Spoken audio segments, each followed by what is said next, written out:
Hello everyone, আজ আমরা করতে যাব ক্লাস 12 ফিজিক্সের এক্সাম্পল 1.1, যেটাতে দেওয়া আছে if 10⁹ electrons move out of A body to another body every second, how much time is required to get A total charge of 1 column on the other body.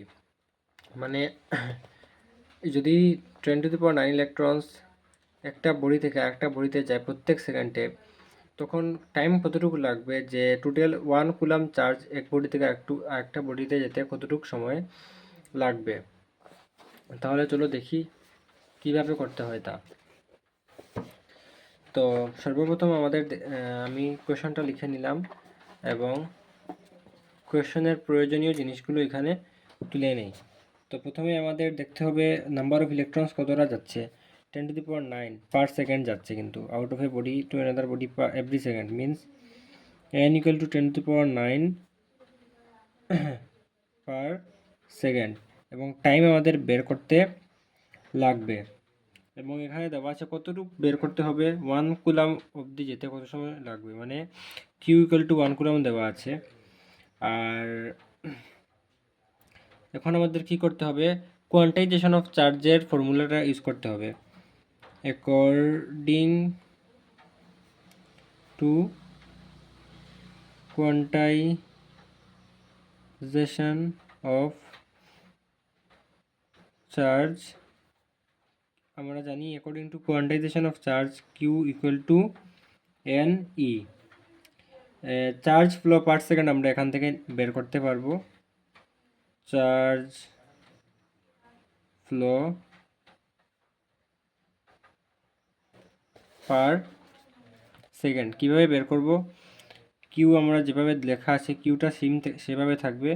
n 1.6 × 10⁻⁻19 দেওয়া আছে, এবং ইলেকট্রনের value জানি আমরা, magnitude কত 1.6 × 10⁻, Q দেওয়া আছে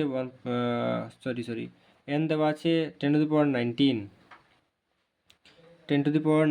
n দেওয়া আছে। আর আমরা ই জানি 1.6 ×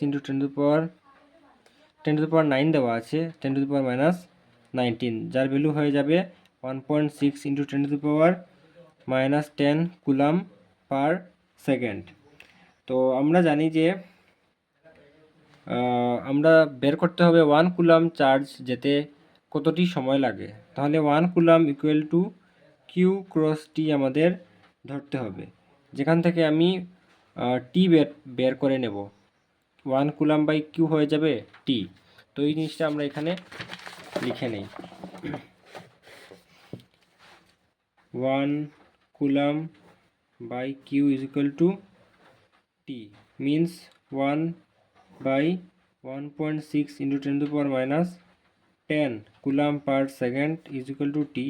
কুলাম কুলাম ক্যান্সেল চলে যাবে, এবং এইটা হয়ে যাবে 0.625 × 10⁻10, মানে উপরে চলে যাবে, হয়ে যাবে +10, নিচে ছিল পার সেকেন্ড, উপরে হয়ে যাবে সেকেন্ড ইকুয়াল টু টি। আমরা এটাকে এইভাবেও লিখতে পারি 6.25 × 10⁻9 সেকেন্ড ইকুয়াল টু টি। এখন আমরা টি পেয়ে গেলাম, টি ইকুয়াল টু 6.25 × 10⁻9 সেকেন্ড আমরা পেয়ে গেলাম। এখন আমরা মানে টাইমটা পেয়ে গেছি, কিন্তু এটা আমরা কোনো অনুমান লাগাতে পারছি না। তাহলে আমরা কি করব, 1 ইয়ারের ইকুয়াল নিয়ে তাকে আমরা ইয়ার্সে দেখব যে কত সময়টা হয়। আমরা জানি 1 ইয়ার ইজ ইকুয়াল টু হবে 365 ডেজ ইন্টু 24 আওয়ার্সে একটা দিন, 60 মিনিটসে 1 ঘন্টা, এবং 60 সেকেন্ডে 1 মিনিট। তাহলে কি হয়ে যাবে, এটা টাইম আমরা পেয়ে নিয়েছি, টাইমের সম্পূর্ণ মানটা পেয়ে নিয়েছি। আমরা 1 বাই সেটা লিখে নেব, এবং 1 সেকেন্ডের ভ্যালু পেয়ে যাব, এবং তারপর আমরা টি পেয়ে যাব। তো 1 বাই 365 24 × 60 × 60, মানে 1 কুলাম যেতে 1 সেকেন্ডে ততটুকু যাবে।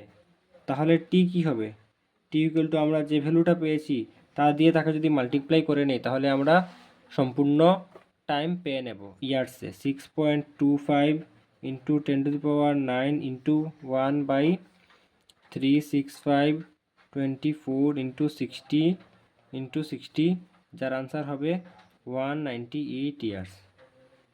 মানে অ্যাপ্রক্সিমেটলি 200 ইয়ার্স লেগে যাবে 1 কুলাম চার্জ একটা বডি থেকে আরেকটা বডিতে যেতে, যদি 10⁹ ইলেকট্রন প্রত্যেক সেকেন্ডে বের হয়ে যায় একটা বডি থেকে আরেকটা বডিতে। তো এখানেই শেষ হলো এক্সাম্পল 1.1। নেক্সট ভিডিওতে আমরা এক্সাম্পল 1.2 দেখব।